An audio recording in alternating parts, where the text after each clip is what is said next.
सदगुरु स्वामी आपकी अब महिमा अगम अपार,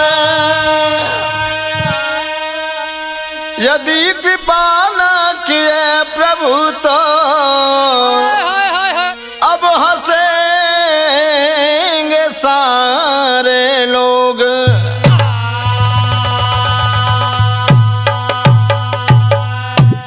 बहुत प्यार दुलार आप बड़े भैया रोशन डायरेक्टर जी के माध्यम से आज एक कंपनी में अवसर मिला गाने को। हमारे बड़े भैया अब सागर शर्मा जी का बिरहा साथी में हो रहा है मुकाबला। एक ठे बिरहा और एक ठे देवी गीत हम पेश करते ही। देवी गीत के बोल बा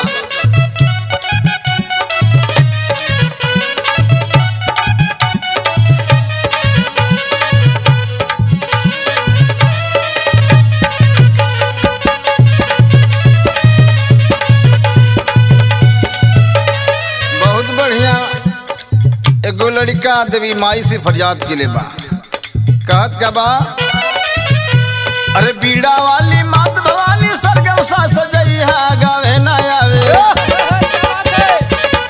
गावे ना आवे माई हो बनाए द गवैया, गावे ना आवे माई हो बनाए द गवैया, गावे ना आवे माई हो बनाए द गवैया।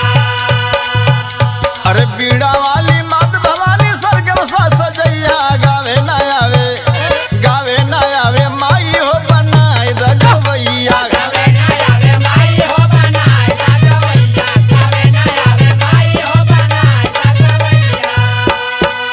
सेता बसान माई हंस की सवारी हो, हंस के सवारी माई, हंस के सवारी हो, हंस के सवारी माई, हंस के सवारी हो।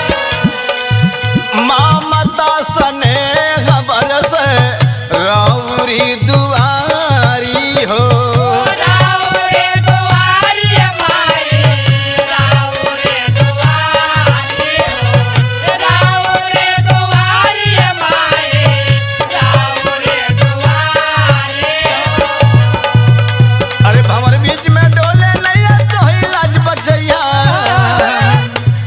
भंवर बीच में डोले नैया तोही लाज बचैया, गावे ना आवे, गावे ना आवे माई हो बनाए द गवैया, गावे ना आवे माई हो बनाए द गवैया, गावे ना आवे माई हो बनाए द गवैया।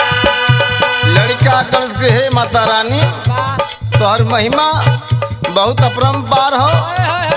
सुने के मिलाला कि जेकरे पर दया दृष्टि कैलू ओकर बेड़ा पार भी एक इतिहास में नाम है। कहला का सूरा कबीर तुलसी कइले रचनवा माई, कइले रचनवा माई, कइले रचनवा हो, कइले रचनवा माई, कइले रचनवा। तान से नवाया जुके जाने ला जहाना हो, जाने ला जहानवा माई, जाने ला जहानवा हो, जाने ला जहानवा माई, जाने ला जहानवा हो।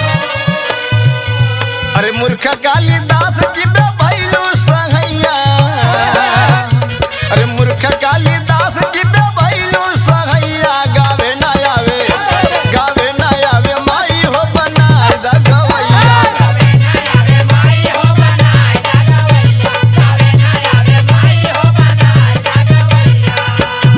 अरे बीड़ा वाली मात भवानी सरगम सा सजैया, गावे ना आवे, गावे ना आवे माई हो बनाए द गवैया, गावे ना आवे माई हो बनाए द गवैया, गावे ना आवे माई हो बनाए द गवैया। लेकिन आखिरी में लड़का बतावत है कि हम बेटा के कर रही आ कौने खानदान से जुड़ल है। राम जातन मूसा